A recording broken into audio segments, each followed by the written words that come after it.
Saya akan memulai permenungan ini dengan bacaan dari Injil Yohanes yang akan membantu kita untuk melihat lebih dalam tentang kerahiman Allah yang menyembuhkan.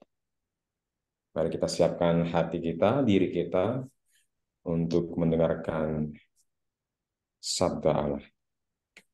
Tuhan bersamamu. Inilah Injil suci menurut Santo Yohanes. Dimuliakanlah Tuhan. Karena Allah begitu mengasihi dunia ini, sehingga Ia telah mengaruniakan anaknya yang tunggal, supaya setiap orang yang percaya kepadanya tidak binasa, melainkan beroleh hidup yang kekal. Sebab Allah mengutus anaknya ke dalam dunia, bukan untuk menghakimi dunia, melainkan supaya dunia diselamatkan melalui Dia. Siapa saja yang percaya kepadanya, ia tidak akan dihukum. Siapa saja yang tidak percaya, ia telah berada di bawah hukuman, sebab ia tidak percaya dalam nama Anak Tunggal Allah. Inilah hukuman itu, terang telah datang ke dalam dunia, tetapi manusia lebih menyukai kegelapan daripada terang, sebab perbuatan-perbuatan mereka jahat. Sebab siapa saja yang berbuat jahat membenci terang dan tidak datang kepada terang itu, supaya perbuatan-perbuatannya yang jahat itu tidak tampak. Tetapi siapa saja yang melakukan yang benar, ia datang kepada terang, supaya menjadi nyata bahwa perbuatan-perbuatannya dilakukan dalam Allah. Demikianlah sabda Tuhan. Terpujilah Kristus.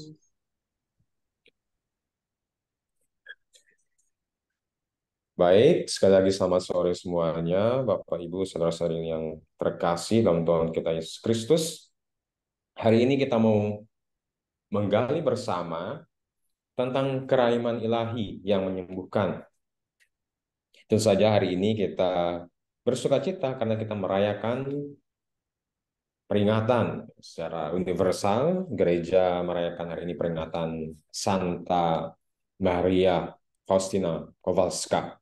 Untuk beberapa komunitas, mungkin komunitas PDKI, KSP, Santo Yakobus, ini hari raya, hari besar ya. Nah, dari bacaan Injil tadi yang baru saja saya bacakan, baru saja kita dengarkan, ini berbicara tentang kasih Allah yang luar biasa. Tapi juga ada satu realitas yang mana kita sebagai manusia mengalami, bahkan seringkali dalam kelemahan-kelemahan kita jatuh ke dalam realitas ini, realitas dosa. Jadi satu adalah realitas kerahiman, kasih Allah, realitas kedua adalah realitas dosa. Realitas dosa. Tentu saja dosa ini tidak diciptakan oleh Allah. Allah enggak menciptakan yang jahat. Allah enggak menciptakan dosa.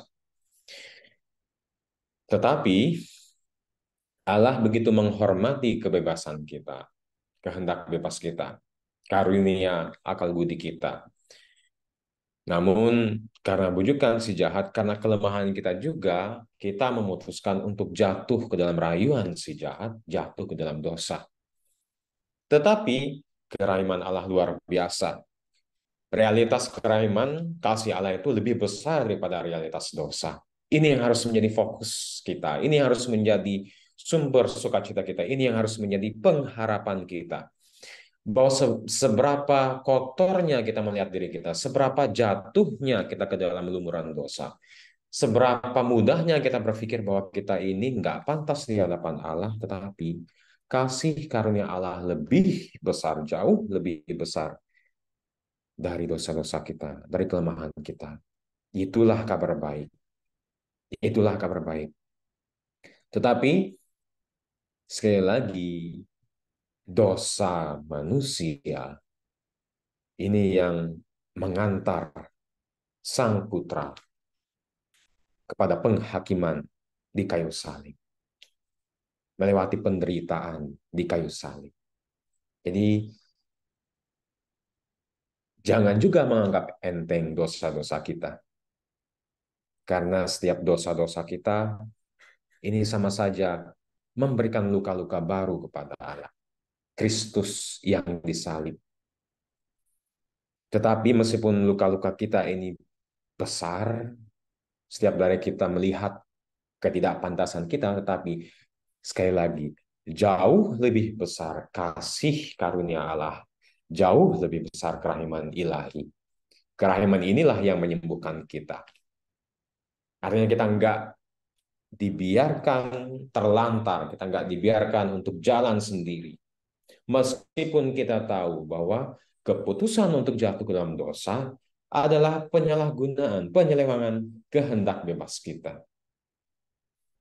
Tetapi sekali lagi Allah kita bukan Allah yang setelah menciptakan kita membiarkan kita jalan sendiri, survive sendiri, terserah kamu. Kamu jatuh dalam dosa itu keputusan kamu.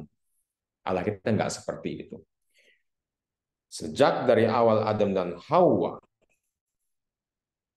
diusir dari Taman Eden, sejak saat itu juga Allah sudah mengirim para nabi, para malaikat, supaya umat manusia kembali kepadanya. Sampai pada akhirnya, kerahiman Allah yang luar biasa ini nggak meninggalkan kita ini tampak dalam diri Tuhan kita Yesus Kristus. Dan kita pun lewat karya penebusan Allah dibawa kembali kepada Taman Eden. Hari ini sekali lagi kita merayakan Hari Raya, peringatan Santa Maria Faustina Kowalska. Oke. Saya mau mengajak saudara-saudara sekalian untuk melihat sosok orang kudus ini, Santa Faustina. Oke. Tentu saja bicara tentang kerahiman ilahi, kita hendaknya berfokus kepada Tuhan Yesus sendiri, pada kerahiman Tuhan Yesus sendiri. Bahkan Santa Faustina juga merupakan instrumen supaya kerahiman ilahi ini semakin tersebarkan. Devosi kepada kerahiman ilahi ini boleh tersebarkan. Tetapi ada baiknya juga, karena Santa Faustina adalah pilihan Allah, kita juga mau belajar dari orang kudus ini, Santa Faustina. Sama seperti kita mau belajar juga dari satu Santa pelindung kita, atau dari Bunda Maria, Santa Maria. Hal yang sama juga kita mau lakukan. Karena hari ini, sekali lagi, adalah hari khusus dari Santa Faustina Kowalska. Kita mau melihat, belajar dari suri hidup dan teladan dari Santa Faustina. Ini cuma pembahasan singkat, saya nggak akan membahas berpanjang lebar. Jadi tetap menjadi suatu permenungan kita tentang kerahiman ilahi, kasih Allah yang luar biasa, seperti yang kita dengar dalam bacaan Injil tadi. Tapi kita juga melihat bahwa kasih Allah, kerahiman Allah itu, ia tampakkan juga lewat orang-orang pilihannya. Ini kemudian akan menjadi permenungan singkat kita pada sore hari ini. Santa Maria Faustina Kowalska. Suster Faustina adalah seorang biarawati muda yang tidak berpendidikan. Saya sengaja memberi tanda kutip, karena sebenarnya Suster Faustina atau Santa Faustina ini adalah seorang yang pernah mengenyam pendidikan. Oke. Tapi secara umum diketahui bahwa Santa Faustina atau Suster Faustina ini berasal dari keluarga miskin. Oleh sebab itu, Faustina, Suster Faustina ini tidak memiliki kesempatan yang lebih banyak dibandingkan anak-anak yang seusia dengan dia pada waktu itu. Karena sekali lagi, faktor ekonomi keluarga. Jadi Faustina berasal dari keluarga yang miskin, yang berjuang selama tahun-tahun Perang Dunia Pertama. Dia hanya mengenyam pendidikan sederhana selama 3 tahun. Ada beberapa sumber yang mengatakan bahwa lamanya pendidikan Faustina ini 3 tahun. Tapi sebenarnya dari penelitian terbaru, ini hanya 3 semester. Jadi nggak 3 tahun, 3 semester, 1 tahun setengah. Jadi bayangkan 3 semester, 3 semester. Dan Suster Faustina, Santa Faustina bisa menulis suatu kesaksian tentang perjumpaan yang sangat-sangat mistis, sangat-sangat personal dengan Yesus sendiri yang dituangkan dalam satu tulisan, buku hariannya. Jadi kita bertanya-tanya, 3 semester loh. 3 tahun mungkin banyak yang dipelajari, tapi ini 3 semester. Kok bisa 730 halaman diari, buku harian, ditulis oleh Santa Faustina, Suster Faustina. Nah, satu hal yang mau saya tekankan adalah bagaimana Allah ini punya polanya yang sebenarnya sudah kita bisa baca. Pola Allah memilih orang-orang pilihan yang mau ia ajak ikut ambil bagian dalam karya keselamatan. Dalam sejarah keselamatan manusia, orang-orang seperti apa sih yang seringkali Allah pilih? Dari kitab Perjanjian Lama, Musa. Musa ini bukan seorang yang berpendidikan tinggi. Ia aja ngomongnya nggak jelas.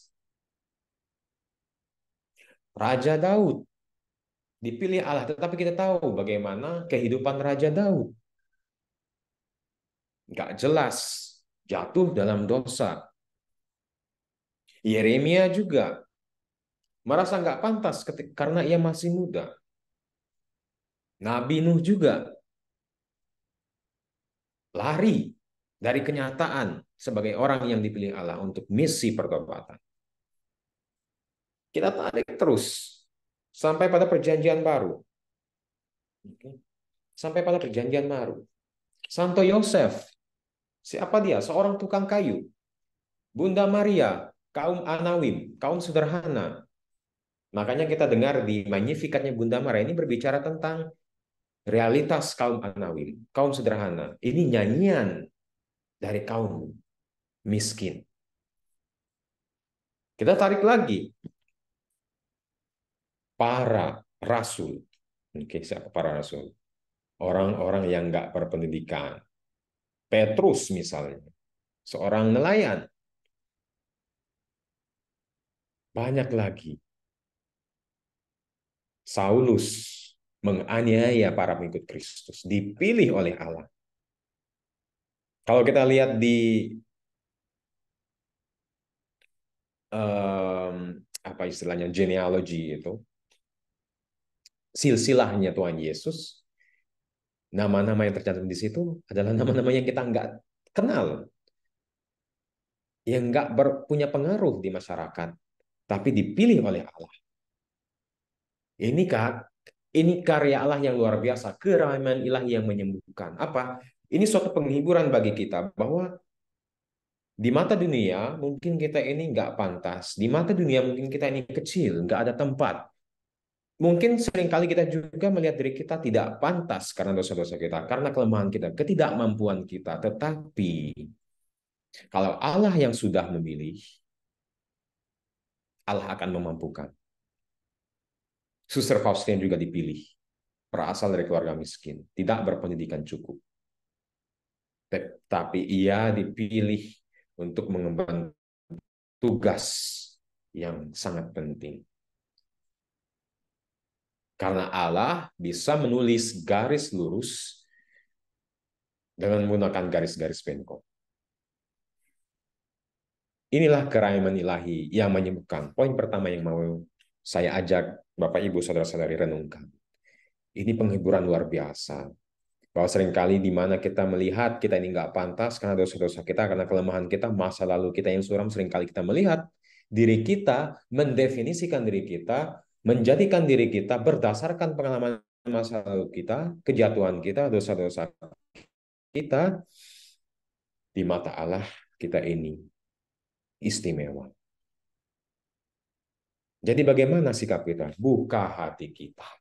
Bawa selalu dalam doa. Tuhan, aku tahu aku nggak pantas. Tetapi kalau engkau sudah memilih aku untuk suatu keputusan yang penting, ini aku Tuhan.